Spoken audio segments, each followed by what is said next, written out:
Hi guys. അപ്പോൾ HTML tag എന്താണെന്ന് നമ്മൾ നോക്കി. അപ്പോൾ ഇനി HTML ഹെഡ് ടാഗിൻ്റെ ഉള്ളിൽ യൂസ് ചെയ്യുന്ന ഹെഡ് പോർഷനിൽ യൂസ് ചെയ്യുന്ന ടാഗുകൾ ഏതൊക്കെയാണെന്നൊക്കെ നമുക്ക് നോക്കാം.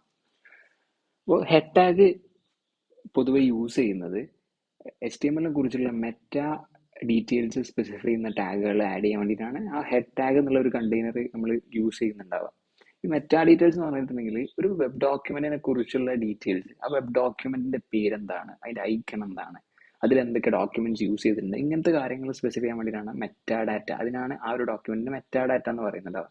ഫോർ എക്സാമ്പിൾ, ഒരു വീടിന്റെ എക്സാമ്പിൾ പറയുകയാണെങ്കിൽ ആ വീട് എവിടെയാണ് നിൽക്കുന്നത്, എത്ര സ്ക്വയർ ഫീറ്റ് ആണ്, എത്ര ബ്ലോക്സ് കൊണ്ട് ഉണ്ടാക്കിയത്, അത് ആരുതാണ് വീട്, ഇങ്ങനത്തെ കാര്യങ്ങളുണ്ടല്ലോ. അതേ സെയിം സാധനം ഡോക്യുമെന്റിനെ കുറിച്ച് പറയുന്ന സംഭവമാണ് മെറ്റാ ഡീറ്റെയിൽസ് എന്ന് പറയുന്നുണ്ടാവുക. അപ്പോൾ ഹെഡ് ടാഗിൻ്റെ ഉള്ളിൽ ഫസ്റ്റ് ആയിട്ട് ഉള്ള ടാഗ് ടൈറ്റിൽ എന്നുള്ള ടാഗാണ്. നമ്മുടെ വെബ് ഡോക്യുമെന്റിന് ടൈറ്റിൽ സ്പെസിഫൈ ചെയ്യുന്ന ടാഗാണ് ടൈറ്റിൽ എന്നുള്ള ടാഗ്. ആ ടൈറ്റിൽ എന്നുള്ളത് വെബ് ഡോക്യുമെന്റിന്റെ ഈ ഒരു ഡിസ്പ്ലേ, ഈ ഒരു കണ്ടന്റ് ഡിസ്പ്ലേ ചെയ്യുന്ന പോർഷനിലല്ല കാണുന്നുണ്ടാവുക. ടാബിന്റെ മുകളിലായിട്ട് നിങ്ങൾക്ക് ടൈറ്റിൽ എന്ന് പറഞ്ഞിട്ട് കാണാൻ പറ്റും. ഇതാണ് ടൈറ്റിൽ വെബ് ഡോക്യുമെന്റിന്റെ. നെക്സ്റ്റ് ടാഗ് സ്റ്റൈൽ എന്നുള്ള ടാഗാണ്. ഈ ടാഗ് യൂസ് ചെയ്യുന്നത് നമ്മളെ വെബ് ഡോക്യുമെന്റിന്റെ ഇന്റേണൽ സ്റ്റൈൽ ഷീറ്റ്, അപ്പോൾ അതിനെ സ്റ്റൈൽ ചെയ്യാൻ വേണ്ടിയിട്ട്, അതിന് ഭംഗി കൂട്ടാൻ വേണ്ടി യൂസ് ചെയ്യുന്ന സ്റ്റൈൽസ് ഉണ്ട്. അത് CSS ആണ് സംഭവം. ഇതിൻ്റെ ഉള്ളിലുള്ള കാര്യങ്ങളൊക്കെ ഫുള്ള് CSS ആയിരിക്കും. അത് ഇന്റേണലി സ്പെസിഫൈ ചെയ്യാൻ വേണ്ടി യൂസ് ചെയ്യുന്ന ടാഗാണ് സ്റ്റൈൽ എന്ന് പറയുന്നത്. ഈ സ്റ്റൈൽസിനെ കുറിച്ച് നിങ്ങൾക്ക് കൂടുതൽ ബോധോടാവണ്ട. നെക്സ്റ്റ് ഒരു സീരീസ് ചെയ്യുന്നുണ്ട്, അതിൽ നിങ്ങൾക്ക് കൂടുതലായിട്ട് ഇതിന്റെ പ്രോപ്പർട്ടീസ് നമ്മൾ ഡിസ്കസ് ചെയ്യും.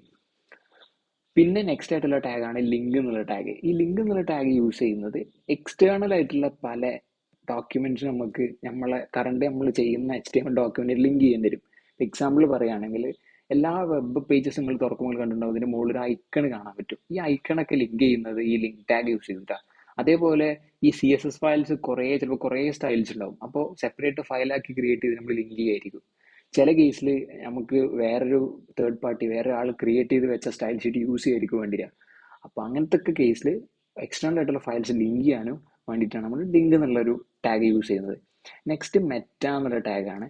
ആ ഒരു പേര് പറയുന്ന പോലെ തന്നെ വെബ്സൈറ്റിനെ കുറിച്ചുള്ള മെറ്റാ ഡീറ്റെയിൽസ് ആഡ് ചെയ്യാൻ വേണ്ടിയിട്ടാണ് അത് യൂസ് ചെയ്യുന്നത്. ഇപ്പോൾ എക്സാമ്പിൾ മെറ്റാ ഡീറ്റെയിൽസ് എന്ന് പറയുമ്പോൾ പേജിന്റെ ഡിസ്ക്രിപ്ഷൻ എന്താണ്, പേജ് എന്തൊക്കെ കീവേഡ് സെർച്ച് ചെയ്യുമ്പോഴാണ് സെർച്ച് എഞ്ചിനിൽ ലിസ്റ്റ് ചെയ്യേണ്ടത്, അത് ക്രിയേറ്റ് ചെയ്ത ഓതർ ആരാണ്, വ്യൂ പോർട്ട് സൈസ് എന്താണ്, ഏതൊക്കെ ഡിവൈസിന്റെ വ്യൂ പോർട്ട്സിലാണ് അത് ഡിസ്പ്ലേ ആവേണ്ടത്, ക്യാരക്ടർ സെറ്റ് ചെയ്ത, അങ്ങനത്തെ കുറേ സംഭവങ്ങളാണ്. അപ്പോൾ അതാണ് മെറ്റാ ടാഗ് എന്ന് പറയുന്നത്. നെക്സ്റ്റ് ബേസ് എന്നുള്ളൊരു ടാഗ് ഉണ്ട്.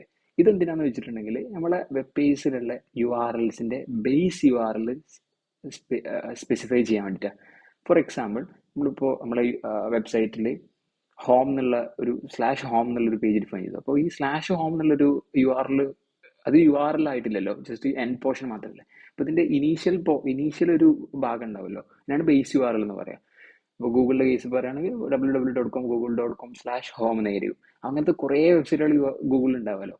ജസ്റ്റ് ഈ ബേസ് URL എല്ലായിടത്തും സെയിം ആയതുകൊണ്ട് തന്നെ അത് ഒരു സ്ഥലത്ത് ഡിഫൈൻ ചെയ്തിട്ടുണ്ടെങ്കിൽ ബാക്കിയുള്ളടത്ത് റിലേറ്റീവ്ലി യൂസ് ചെയ്യുക എന്നുള്ളതാണ് ബേസ് URL ഡിഫൈൻ ചെയ്യുന്നുള്ള ഉപകാരം. നെക്സ്റ്റ് ടാഗ് സ്ക്രിപ്റ്റ് എന്നുള്ള ടാഗാണ്. അത് നമ്മളെ വെബ്സൈറ്റിലുള്ള ജാവാ സ്ക്രിപ്റ്റ് ഇന്റേണലി സ്പെസിഫൈ ചെയ്യാനുള്ള ഒരു ടാഗാണ്. അത് ഇന്റേണലി സ്പെസിഫൈ ചെയ്യാനാണ് സ്ക്രിപ്റ്റ് എന്നുള്ള ടാഗ് നമ്മൾ യൂസ് ചെയ്യുന്നത്. സ്ക്രിപ്റ്റ് ടാഗ് യൂസ് ചെയ്തിട്ട് എക്സ്റ്റേണൽ ജാവാ സ്ക്രിപ്റ്റ് നമ്മൾ ലിങ്ക് ചെയ്യാനും പറ്റും. നെക്സ്റ്റ് നോ സ്ക്രിപ്റ്റ് എന്നുള്ള ഒരു ടാഗാണ്. അത് ബ്രൗസർ ജാവാ സ്ക്രിപ്റ്റ് സപ്പോർട്ട് ചെയ്യുന്നില്ലെങ്കിൽ ഈ ഒരു മെസ്സേജ് അവിടെ ഡിസ്പ്ലേ ആവും. അപ്പോൾ യൂസർക്ക് മനസ്സിലാവും ജാവാ സ്ക്രിപ്റ്റ് സപ്പോർട്ട് ചെയ്യാത്തതുകൊണ്ടാണ് എനിക്ക് വെബ് പേജ് കാണാൻ പറ്റാത്തത് എന്നുള്ളതാണ്. അതിനു വേണ്ടി യൂസ് ചെയ്യുന്ന ഒരു ടാഗാണ് നോ സ്ക്രിപ്റ്റ് എന്ന് പറയുന്നത്. പിന്നെ ഈ ടാഗിന്റെ പേരുകളൊക്കെ നിങ്ങൾക്ക് ലോവർ കേസിൽ തന്നെ എഴുതണം നിർബന്ധമില്ല, നിങ്ങൾക്ക് ഏത് കേസിലും എഴുതാം. അത് കേസ് സെൻസിറ്റീവ് അല്ല. അങ്ങനെ പറഞ്ഞു കഴിഞ്ഞിട്ടുണ്ടെങ്കിൽ നിങ്ങൾക്ക് അപ്പർ കേസിലും ലോവർ കേസിലും ക്യാപിറ്റൽ ലെറ്റേഴ്സിലും സ്മോൾ ലെറ്റേഴ്സിലും ഒക്കെ വേണമെങ്കിൽ നിങ്ങൾക്ക് ടാഗുകൾ എഴുതാൻ പറ്റും. അതിനങ്ങനെ ഒരു റെസ്ട്രിക്ഷനോ കാര്യങ്ങളോ ഒന്നുമില്ല. അത്രയാണ് ഹെഡ് കണ്ടെയ്നറിനുള്ളിൽ യൂസ് ചെയ്യുന്ന ടാഗുകൾ ഉള്ളത്. നെക്സ്റ്റ് വീഡിയോയിൽ നമുക്ക് ഡോക്യുമെന്റ് ഫോർമാറ്റ് ചെയ്യാൻ യൂസ് ചെയ്യുന്ന ടാഗുകളെ കുറിച്ച് ഡിസ്കസ് ചെയ്യാം. താങ്ക്സ്.